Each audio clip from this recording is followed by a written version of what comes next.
Welcome back to Careers at the End of the World. It's me, your host, Jenn Walker Wall, founder of Work Wonders Careers. And this is it. This is the final podcast episode of 2025. And boy, I'm not that sad to put this year in the rear view. Okay, I don't know about you, but this was a doozy. Collectively, personally, professionally, my 2026 planner is in the mail. I got the little shipping notification. I always buy it. As soon as it's available, I'm on it. I buy it. And I'm thinking I'm going to give mine like an exorcism before I start using it or something, because I do not have it in me to do a 2025.2. That is for sure. So wherever this podcast finds you today, I hope you are off of work, giving yourself some rest, enjoying the holidays, getting ready to enjoy the holidays, enjoying the lights, hopefully getting some extra sleep because there's no light after 4 p.m. So I hope you're taking in all of the holiday festivities. In my final episode today, I thought really long and hard about what I wanted to talk about today. I don't want to do a 2025 postmortem, and I don't really want to do any kind of 2026 predictions, except to say, I think we can anticipate more uncertainty. I've really been spending some time thinking about what it means to sit with the degree of instability and uncertainty so many people, maybe all of us, all of us, at least in the US, are really sitting with at this moment in time. And of course, I'm thinking about the mass layoffs and the federal defunding, the AI bubble or AI, or maybe the bubble, who knows? I just think there's going to be more challenges ahead. But I think we've also lived through enough challenging years to know that it isn't always all bad. There's good.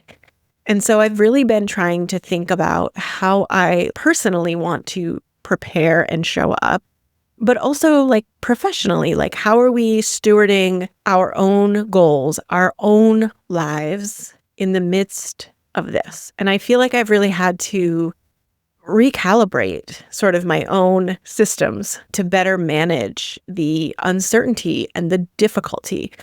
I mean, I keep saying uncertainty, but actually there's just plenty of challenges. Because if we just carry over the 2025 challenges into 2026, that would be hard enough. But I think it's not going to be quite that. I think we're going to have 2025 challenges and some more. But what does that mean? Does that mean you won't land a new job, or you won't secure clients, or you will struggle professionally? No, it doesn't necessarily mean any of that, right? I just personally find it really difficult to enjoy any kind of success when there's so much distress going on around me. So some questions that I have been thinking of that are sort of guiding the thoughts that I'd like to share in today's episode are questions like, how do you plan for a year that promises more uncertainty? How do we cultivate possibility, not just on the individual level, but at the individual level for sure, but also collectively? And what can we build? What can we offer ourselves and each other that feels supportive and grounding, but also prepares us for evolution and growth, while also accommodating and taking into account setbacks, disappointment, fear? I'm glad I sort of wrote those questions down for myself, because it's that's actually a lot. That is a lot to wrap your head around. And it's a lot to ask of a planner. It's a lot to ask of a new year. It's how do I better resource myself, support myself, knowing what we're heading into here? I don't actually have answers in totality, but I do want to share a little bit about what has been helpful for me in this year, because I feel like I've had to really sit with a lot of these questions for myself and offer an invitation. Of course, we're doing our sacred structure Capricorn new moon retreat. It's a little bit before the new moon in Capricorn next month. And the reason for that is because I want people to have a chance to take in the material, metabolize it, and if they choose to use the first new moon of 2026 to do whatever they'd like to do with that new moon energy. So I don't want to take up your new moon day. We're going to do a little prep work here. And those early bird tickets are part of our Small Business Saturday special, which we're running all the way through till December 31st. So if you haven't grabbed your ticket yet, please do so. And if you're on the fence, hopefully this episode gives you a little bit of insight into what we'll be discussing. While we will get tactical and I will take questions about job search, career, portfolio, career, business, all that stuff, I'm feeling very pulled in a clear direction that's really not quite career coaching, but it is something that has sort of been revealed to me through career coaching. This pattern has been showing up for me for many years now, and I've just started to really pay attention to it, which is these folks come as, career coaching, job searching clients most of the time. What I see in them is that they are very deep thinkers, very big feelers, very perceptive, very justice-oriented folks. And yet, in the workplace or in their own pursuit of their professional goals, these traits hold them back in some way. They feel burdensome.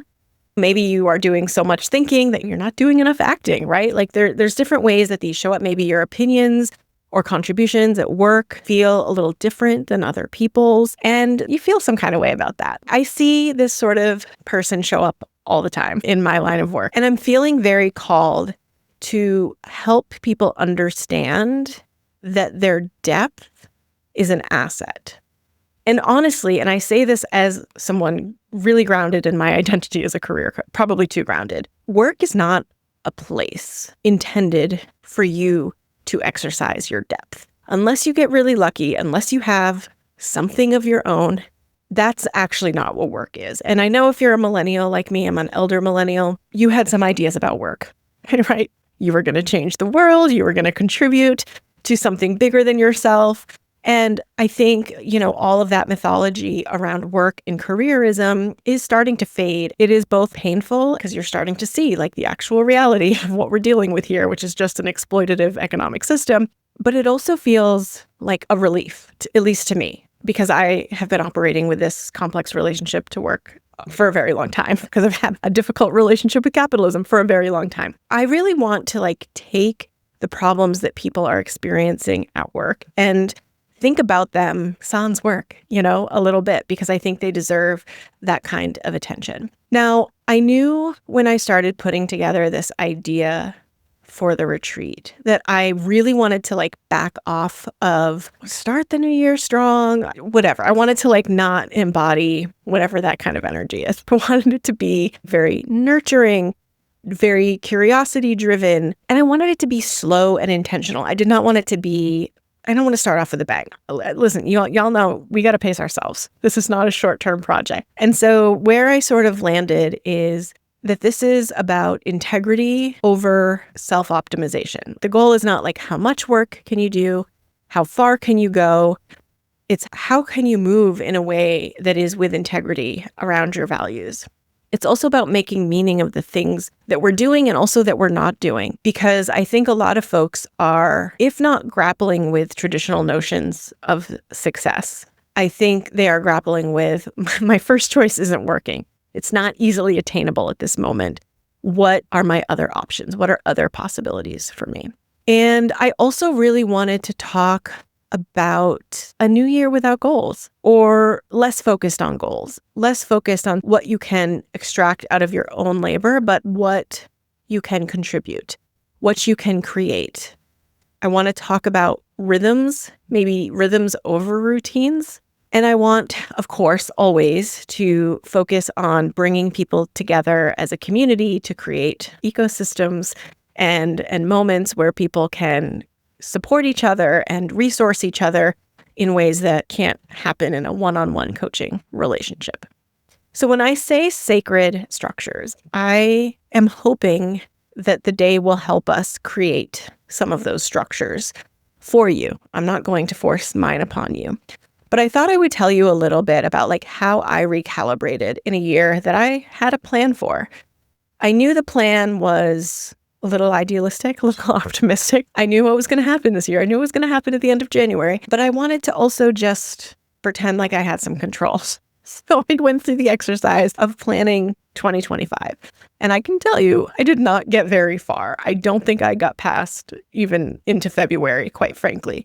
So instead of really focusing on goals and specifics, I reoriented my ambition, let's call it that, my energy for my personal and professional life around these structures. They were meant to be flexible in their own way, or they're almost vague sort of in their own way. So let me walk you through. I've mentioned some of them already, actually.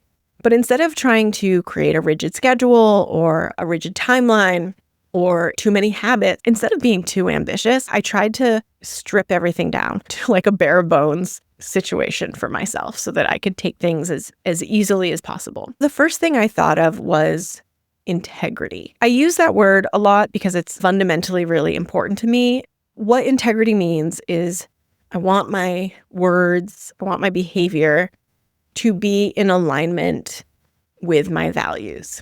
That is a cornerstone of my being. It is easy, but it's sometimes easier than others, right? So I don't think anyone listening to this really wants to act out of integrity. But fear and scarcity can make you do some things. So acting with integrity is sort of easier for me than what we'll call an abundance mindset. I know that integrity, my values are clear to me, and I just want to operate within them and create a way of clarifying that and measuring that. I have not been sleeping well since November of 2024. When there's lack of sleep, there's lack of focus, lack of energy, the routines and habits that I had were very difficult to maintain. Trying to coerce myself and force myself to maintain them actually made me feel worse. And I decided to kind of switch my thinking and approach to rhythms instead. This helped me think differently. Instead of having a set of expectations for myself, I could align with seasons. Like this season, I'm going to focus on fill in the blank. Seasons are long. There's only 4 every year. So I would break it down for myself too. I would use astrological seasons. I would use specific transit. Longtime listeners know I really like astrology. So the rhythms became very important for me because it gave me a way to focus on a smaller piece of the pie instead of trying to tackle all of my goals and hopes in one foul swoop. I also created some clarity around my own resources. And resources, I think obviously has some financial connotations, but that's not the only resource I'm thinking about. I'm also thinking about my energy, my life force, my friends, right? Like the people in my life, therapists, doctors. I would consider all of those resources. I tried to do a better job of using them this year, honestly. I think I just tend to try to figure things out myself, eldest daughter style, but it helped me to really remember who and what my resources are and to also be a resource to people as well. And then I have resonance. To me, this is a huge part of integrity, but this is a relational piece. When I'm experiencing resonance, even though I'm an introvert, resonance is a relational component, right? I have to be resonating with something or someone. I found that when the resonance is there, it is life affirming, it is energy affirming, not just a thing on my to-do list. Trying to set myself up for more things, more interactions that create resonance. I actually use this in my job search this year, ironically enough, as a way to evaluate multiple offers. I really went with where I felt there was resonance around my values because it doesn't seem like a time to work at a place that has fundamentally different values than I do. And then the last thing I'll say that I created for myself was awe. And this was just an opportunity to do something awe-inspiring. Museums, live shows, time with kids. I'm an aunt, so it's easy for me to access kids. I think these are great sources of awe. I know people who like to hike mountains. That's awe for them. If nature's your thing, I think that's an abundant resource for awe-inspiring things. I'm awe-inspired by nature from inside my house personally, but you do you. So I really just focused on these areas as a foundation of taking care of myself, of taking care of my business, of taking care of my career, of taking care to create the version of me that could show up for clients in really difficult times. That's partly what I really want to help people do, is to leverage their depth, their self-awareness, their ability to see beyond the literal, to see deeply, to feel deeply, to see other people deeply, and turn that into something that supports you instead of something that you're fighting against. Like a lot of times people are like, I don't want to be like this. And then they'll describe something that is very, very thoughtful, very kind, very strategic, very intentional. And I have to be like, tell me why. Why are we trying to get rid of this? I think the problem is that work in and of itself doesn't tend to offer a clear way to integrate those values. But I think it's there.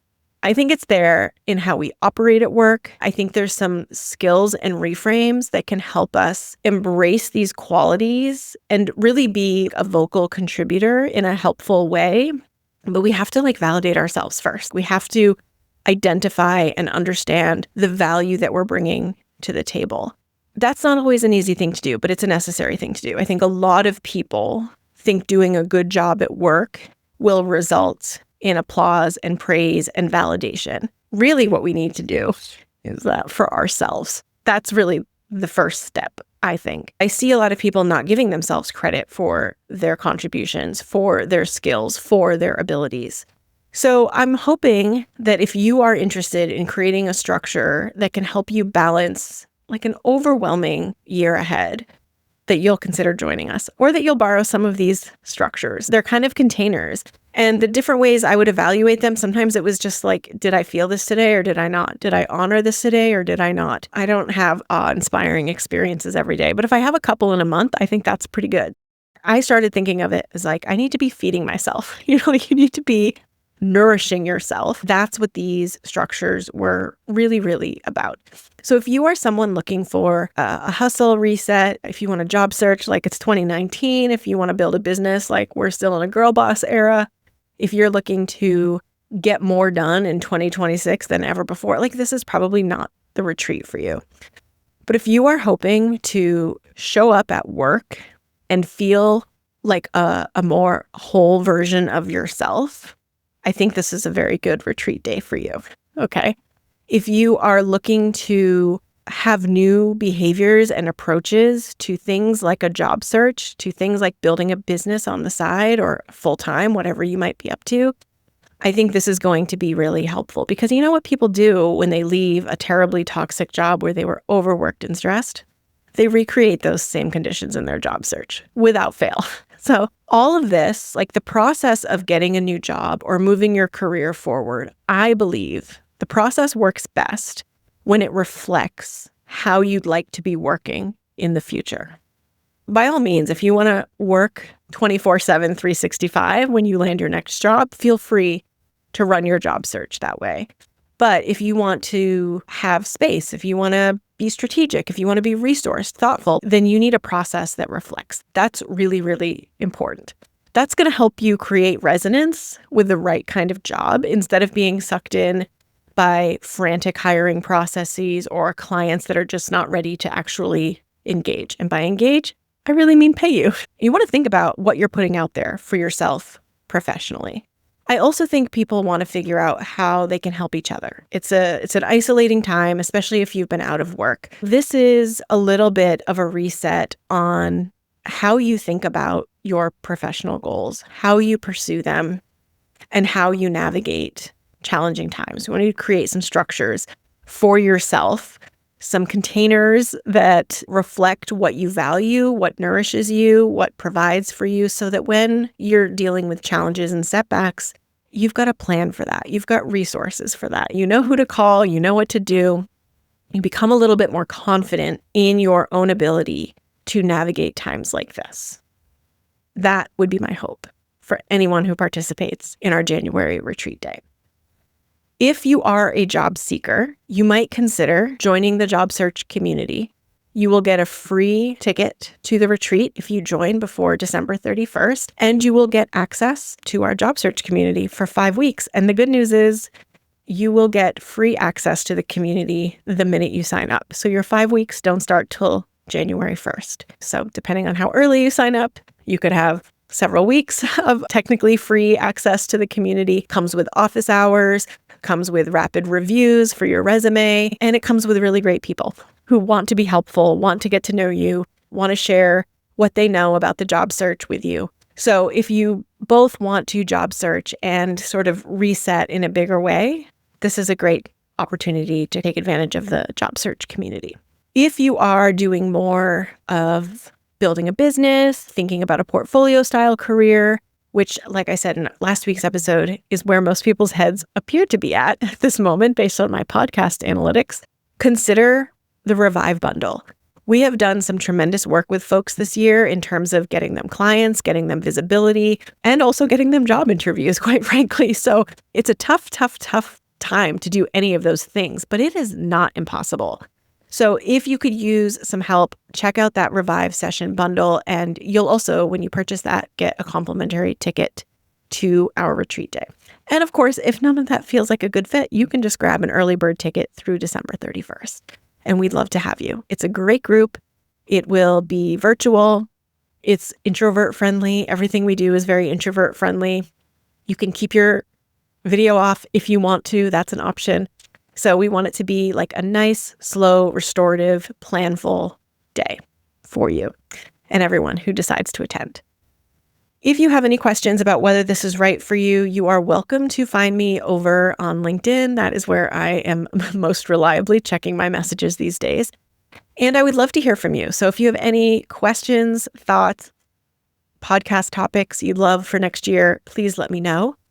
I will probably not be releasing podcast episodes in January. We're taking a little bit of a winter break to recalibrate, pull ourselves together. I am going to make some changes in the job search community to make sure we have more resources there for people who are doing the business building and the portfolio careers and all of that. So stay tuned. If you want to follow along, make sure you are following us on Substack, or you can join my email list, Notes at the End of the World, by visiting us at workwonderscareers.com. And in the meantime, I hope that work does not dominate your thoughts over the holidays. I hope you're able to unwind. I hope you're able to see friends and family and loved ones and enjoy yourself. I am so grateful to all of you who have listened this year, who have shared episodes. Thank you so much. It really means the world. Happy holidays, and we'll talk to you in 2026. Take care.